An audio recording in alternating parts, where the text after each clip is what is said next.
Assalamualaikum warahmatullahi wabarakatuh. Salam jumpa dengan Horis Station, sahabat semua yang saya cintai.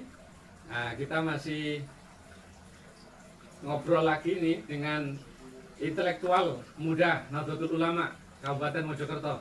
Nah, ini tokoh muda yang banyak meneliti dan menulis, yang kita harapkan suatu hari juga bisa ini melanjutkan juga ini sejarawan NU yang sekarang terkenal, yaitu Ketua Umum Les Bumi Kiai Haji Dr. Profesor Agus Sunyoto. Nah, ini calon penggantinya ini dari Mojokerto nanti, ya kan? Tinggal kita, makanya kita datangkan ke Horis Station, ya kan, biar membagi ilmu sama kita. Nah, kita ngobrol santai, saya sambil merokok ya, nggak apa-apa ya. Nah, ini Mas Isnu nggak merokok, walaupun kalau NU merokok nggak apa-apa, ya kan? Nah, jadi nanti minum kopi aja. Nah, ini Mas, ini tema kita hari ini soal seputar Syekh Jumadil Kubro. Syekh Jumadil Kubro ini kontroversi, Mas. Ya kan? Iya. Bahkan kuburannya ini kan sebenarnya dulunya juga sudah ada di sana tuh, di Gunung Merapi kalau nggak salah, ya. Di Gunung Merapi di arah jalan Jogja Magelang ya. Ya naik ke Gunung Merapi itu gitu. Terus sekarang yang terkenal ada di Mojokerto. Itu sejak yang membangun itu Gus Dur ya, Presiden Kiai Haji Muhammad. Bisa nggak dijelaskan itu Mas soal Syekh Jumadil Kubro ini? Ya, ini awal-awal perlu saya ceritakan. Gitu. Saya masih ingat tahun sekitar 2004.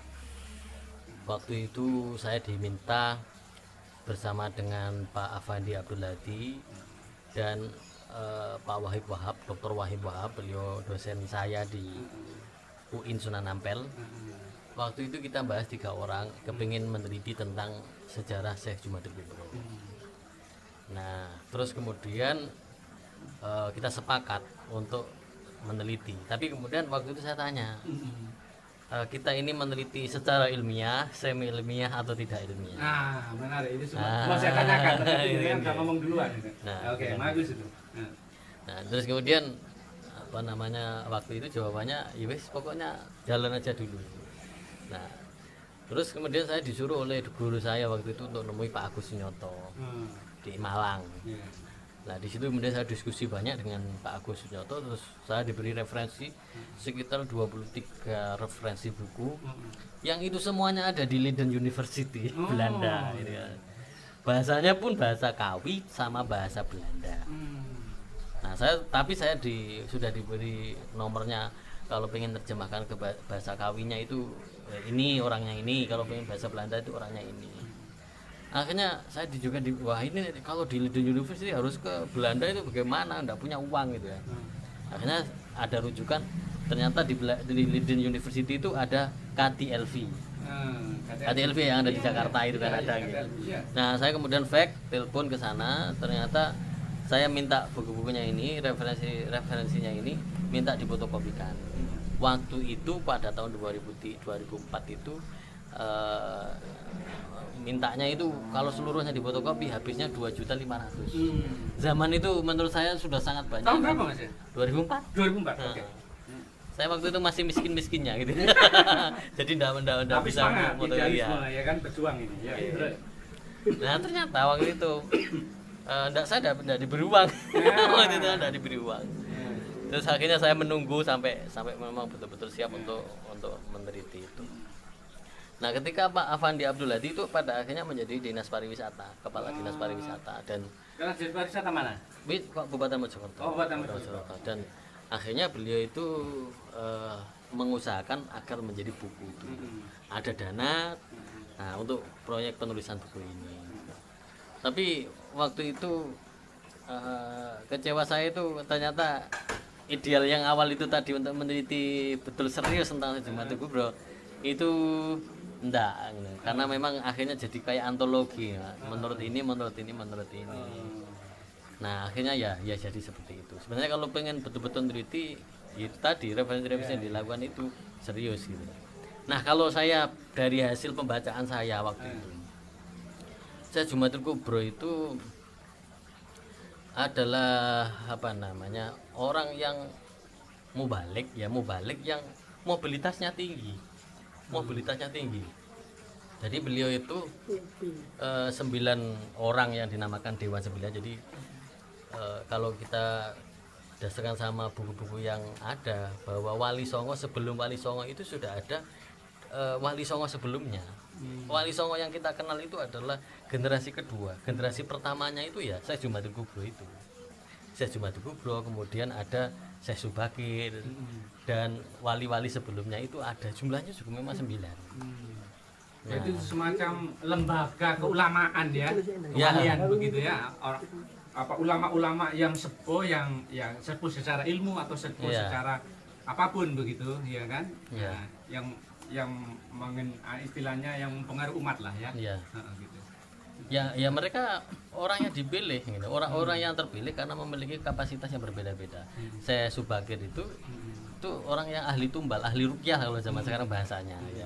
Kalau saya Jumatul Kubro itu ahli siasah benar, ahli siasah. Nah, beliau itu punya dua putra, Maulana Ibrahim sama Maulana Ishaq. Maulana Ibrahim itu yang kemudian lari ke Campa. Ya, di Campa itu beliau menikah dengan anaknya Raja Campa, dan anaknya Raja Campa itu punya saudara. Yang saudaranya itu yang kemudian dinikah oleh Brawijaya V.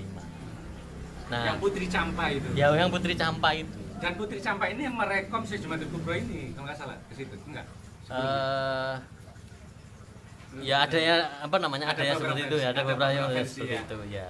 Nah, akhirnya kan Campa ini hancur karena diserang oleh Cina waktu itu. Iya. Terus Syekh Jumatul Kubro Syekh Jumatul Kubro sendiri sudah masuk ke Jawa. Jadi sudah masuk ke Jawa. Sedangkan Maulana Ibrahim itu kan kemudian punya anak Sunan Ampel. Nah, Sunan Ampel itu kemudian akhirnya kan lari ke Majapahit.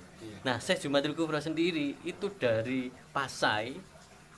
Kita tahu kan dari Malaka diserang oleh Portugis kan, akhirnya pusat Islam kemudian berubah menjadi ke Pasai, ke Aceh itu ya. Ke Pasai itu, terus kemudian dari Pasai itu Syekh Jumatul Kubro larinya ke Majapahit, dan beliau berdakwah di Majapahit. Karena di Majapahit itu toleransinya tinggi, jadi siapapun boleh masuk dan Islam pun tidak dilarang. Sebentar Mas, kalau Malaka itu diserang itu sudah ada Demak. Ya, Kalau Demak kan setelah Jumatul Kubro, ya, Sunan Ampel juga sudah meninggal itu. Nah, ini secara kronologis. ya, ya. Iya. Jadi Ratu Campa ini ya tadi ya itu Mas, berarti Ratu Campa ini kan masih ada darah dengan Syekh Jumatul Kubro, ya kan Ya. di pertautan di keluarga Kerajaan Campa ya, Iya, tadi iya. ya. Nah Campa ini nanti yang jadi permaisurinya Brawijaya V ya. Ya, Nanti ini juga yang keturunannya melahirkan Joko Tingkir. Nah, Joko Tingkir nanti ke Gus Dur itu ya. ya. Gus Dur itu. Terus apa temuannya? Kalau di refresh di bukunya ya, bahwa fenomena tentang elit-elit Islam yang ada di Mojokerto atau pemakaman Troloyo, ini kan pemakaman di Troloyo ya, Iya. itu menunjukkan bahwa orang-orang Islam itu juga sudah menjadi elitnya Majapahit. Iya. Jadi ini juga mematahkan juga, bukan mematahkan ya, bahwa kata beliau itu Islam datang itu ya tidak hanya dari pedagang mungkin iya di pinggirannya, tetapi masuknya Islam ke jantung Majapahit itu lewat jalur-jalur politik gitu loh, ke elit ya kan. Iya. Dan itu juga karena Majapahit juga menggunakan para ulama ini gitu untuk memperkuat ketatanagaraan Majapahit gitu. Iya. Kalau nggak berfungsi kan nggak mungkin diminta Iya. untuk datang gitu. Itu kalau refresh di bukunya ya waktu itu. Tapi memang tidak lebar menulisnya gitu. Iya. Salah satunya beliau menulis misalnya soal soal penasihat spiritual dan kanuragan. Jadi barangkali mungkin wali-wali dulu ya dingdong lah gitu. Iya. Kalau Ya, coba itu, jenengan kan berdasarkan sama ini ya, sama pendapatnya Pak Agus Sunyoto, bahwa Islam tidak bisa diterima di Nusantara waktu itu gara-gara KTP-nya ya. Gimana Ya, karena gini loh.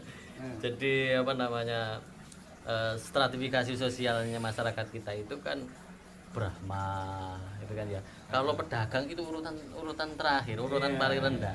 Urutan paling rendah. Brahma, Kesatria, Waisa, Sudra. Waisa, pedagang. Ya, pedagang. Nah, itu masih kelas 3. Ya, belum banyak diterima, belum banyak diterima. Yang paling diterima itu kan Brahma, sosok agamawan yang meninggalkan duniawiah kan gitu. Nah, akhirnya karena tidak banyak diterima, akhirnya kan ada strategi yang lainnya. Justru orang-orang yang dicitrakan sebagai seorang Brahma itu yang diterima. Mereka yang pakaiannya putih, terus meninggalkan hal duniawiah, dan mereka adalah orang yang memiliki kesaktian gitu kan ya. Itu yang kemudian di apa namanya, kata-katanya diterima oleh masyarakat. Penasehat spiritual. Penasihat spiritual. Nah, begitu. Kalau kanuragannya mungkin ya ke militernya. Iya. Nah, terus Syekh Jumatul Kubro itu dalam bacaan yang saya baca itu, beliau kemudian menyerahkan estafet dakwahnya di Majapahit itu kepada cucunya itu. Terus beliau kemudian melakukan perjalanan Sunan Ampel. Sunan Ampel. Nah, Oh iya. Sunan Ampel datang. Sunan Ampel itu cucu. Terus kemudian ini makanya tadi jenengan tadi menyebutkan makamnya ada di Jogja ya. Iya. Di mana di Jogja? Jogja. Di Kediri juga ada seratnya yang membahas tentang Syekh Jumatul Kubro. Sampai perjalanan sampai Jogja, bahkan sampai Bugis. Oh, mungkin petilasan sebenarnya. Petilasan. Nggih, petilasan. Petilasan. Tapi kalau Gus Dur merekom makamnya itu ya di Troloyo. Ya. Iya kan? Makanya beliau yang bangun itu. Ah, itu kan. Makanya ini kita lihat dulu dari teksnya kan. Makanya kan kemarin tadi kan saya tanya. Ini menggunakan sisi ilmiah. Iya, iya memang. Kalau menggunakan pandangan gue begitu lagi kan. Ya, betul. Memang kan sejarah kita ini masih ya sejarah tidaknya Islam, tetapi sejarah Jawa, secara umum itu bercampur mitologi lah ya. Jadi banyak hal yang harus hati-hati memang. Kalau nggak pelan-pelan gitu orang bisa salah paham. Tapi sebelum Gus Dur sebenarnya sudah ada. Jadi sebelum Gus Dur itu Gus Dur kan tahun sekian aja. Tapi sebelumnya Mbah Ibrahim Ismail yang saya bahas di sini itu dulu tahun 70-an sudah santri-santrinya disuruh ziarah ke Syekh Jumatul Kubro situ. Oh, ya di situ ya itu ya artinya Gus Dur ini yang mendapatkan dari Kiai Sepuh. Itu ya kan? betul.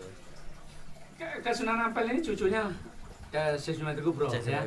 Nah, dalam sejarah juga Syekh Sunan Ampel ini kan Ampel Denta dulu ya. Itu juga kan tanah dikasih kerajaan ini. Betul. Ya, jadi itu juga bisa menunjukkan ya bahwa Islam dan Majapahit itu harmonis gitu. Ya kan? Iya. Ini juga menurut saya Mas ya penting juga bahwa toleransi ya itu sudah ada ya, hidup bersama itu sudah ada gitu. Kalau dulu Islam masih minoritas, kalau hari ini Islam mayoritas gitu. Nah, maksud saya kira-kira kalau dengan sejarah Majapahit, Syekh Jumatul Kubro ini kan kita bisa ambil pelajaran juga bahwa umat Islam yang mayoritas ya memang harus juga ngomong yang minoritas gitu. Artinya tidak bisa semena-mena yang sama. Islam juga dulu juga diemong. Nah, cuman persoalan bagaimana rakyat menerima sebuah agama itu kan sebuah perjalanan sejarah yang istilahnya itu emang dari sisi agama itu hidayah, tetapi dari sisi sulukis kan itu bagaimana proses masyarakat menerima saja. Tetapi bahwa hidup bersama itu penting gitu. Harmoni itu penting. Sudah diajarkan oleh leluhur kita lah begitu ya kira-kira gitu. Ya, ini menarik. Waktunya cukup sudah lumayan. Jadi nggak apa-apa, nanti kita sambung saja lain kali karena Mas Isnu juga ada acara. Jadi kita disinikan dulu pembahasan kita. Mungkin lain kali kita undang Mas Isnu dengan pembahasan yang juga lebih menarik tentang sejarah Mojokerto, tentang NU, tentang kekiaian, tentang keulamaan, tentang Islam di daerah ini dan sekitarnya, bahkan berkaitan dengan tingkat nasional. Misalnya tadi soal awal-awal berdirinya NU, nah itu menarik itu Mas Isnu punya data-data dan beliau meneliti dan menulisnya. Terima kasih sahabat semua. Billahi taufiq wal hidayah. Wallahu muwaffiq ila aqwamit thoriq. Wassalamualaikum warahmatullahi wabarakatuh.